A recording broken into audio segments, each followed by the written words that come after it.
those areas. Let me say something about debt. If there is one threat that we face as a country today, it is debt. And I don't think we are taking the seriousness of this matter the way it should. And I also don't think those who are responsible are communicating enough about the problem we have about debt. When you are in a hole, there are many ways you can get out of that hole. You can get a ladder, you can get somebody to pull you from it. There are many ways. One of the ways you cannot get out of the hole is to continue digging that hole. You know, I just want you to reflect on the figures that were projected here. You tell me whether Kenya continues to get out of the hole or to dig the hole further. And I think in terms of debt management, we have a lot of work to do as a country. And the government also has a lot of work to do around debt management. If you track debt from year 2003, especially during President Kibaki's time, he took up the country when the debt was around 600 billion shillings. By the time he left, it was around 1.8 trillion. But I want you to see the other side of it.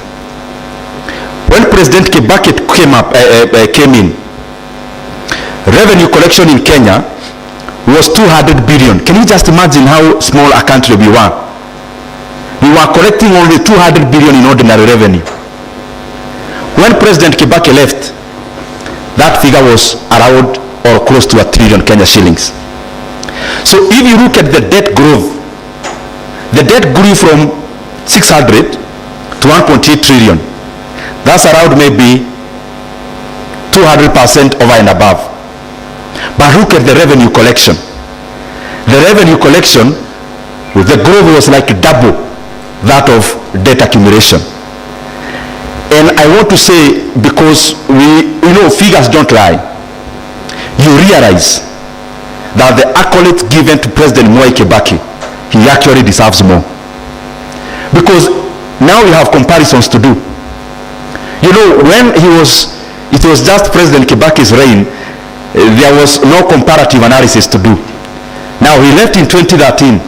We can now do comparative analysis from then, and clearly you can see Kenya has never had a more prudent president than President Mwai Kibaki.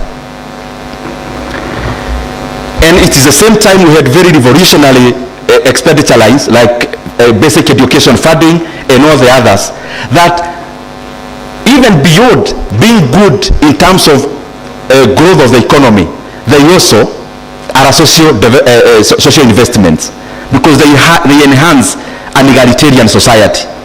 All of us here in this hall, I can bet over 80% will not be in this hall were it not for the reforms around education during that time or regime of President Mwai Kibaki. Why am I talking about that in this kind of standness? We are now talking about 10 trillion to 11 trillion depending on where the currency is, because 50% is denominated by a currency, not other currencies, not ours. Now, if you check our debt to GDP levels, and I want to agree with Bernard, this is what happens when you are making a budget. You have to address the issues in your country, but I have also seen we are not as sovereign as we purport to be.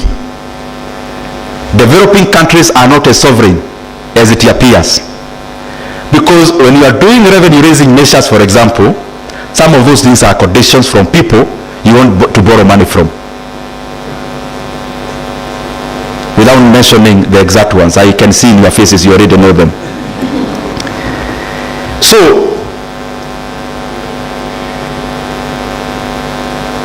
are we together? Ama nipuguza hii maneno ya economics kiasi.